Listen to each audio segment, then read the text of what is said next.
السلام علیکم ورحمۃ اللہ وبرکاتہ۔ دوستو، عید کی نماز واجب ہے، سنت موقدہ ہے۔ اگر ہم لوگ اسے نہیں پڑھیں گے تو کیا ہم گناہگار ہوں گے؟ اس کا جواب سمپلی نو میں ہے۔ جس طرح جمعہ اس لاک ڈاؤن کی سچویشن پہ ہم پر معاف ہے، ہمیں رخصت ہے، اسی طریقے سے عید کی نماز بھی اگر ہم نہیں پڑھ پائیں تو ہمیں اس کی رخصت ہے۔ کل ہم لوگوں کی بات حضرت مفتی شمس الہدیٰ صاحب سے ہوئی تھی۔ آپ جامعہ اشرفیہ کے سینئر موسٹ مفتیان میں سے ہیں، تو آپ نے فرمایا کہ عید کے دن 4 رکعت نوافل پڑھ لیں۔ جو چاشت کا وقت ہوتا ہے، یعنی وہی وقت جو عید کی نماز کے بعد والا وقت ہوتا ہے، اس میں 4 رکعت نوافل پڑھ لیں، دو کر کے پڑھ لیں، اور اس کے بعد میں اپنے رب کی بارگاہ میں دعائیں کریں۔ اور واقعی میں دعائیں کرنے کا وقت بھی ہے یہ۔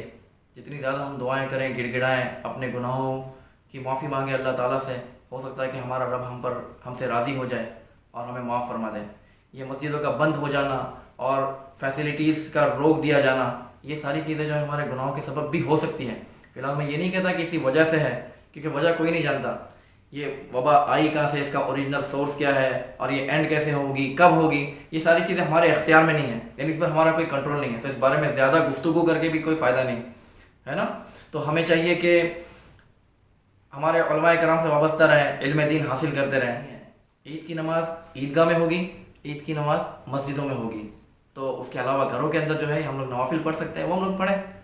اللہ تعالیٰ سے دعا ہے کہ اللہ تعالیٰ ہماری تمام خطاؤں کو بخشے، اس کرونا وائرس سے بھی ہمیں بچائے، اور جتنی بھی زمینی آسمانی وبائیں آنے والی ہیں ان سب سے ہماری حفاظت فرمائے اللہ تعالیٰ۔ اپنا خیال رکھیے گا۔ السلام علیکم ورحمۃ اللہ وبرکاتہ۔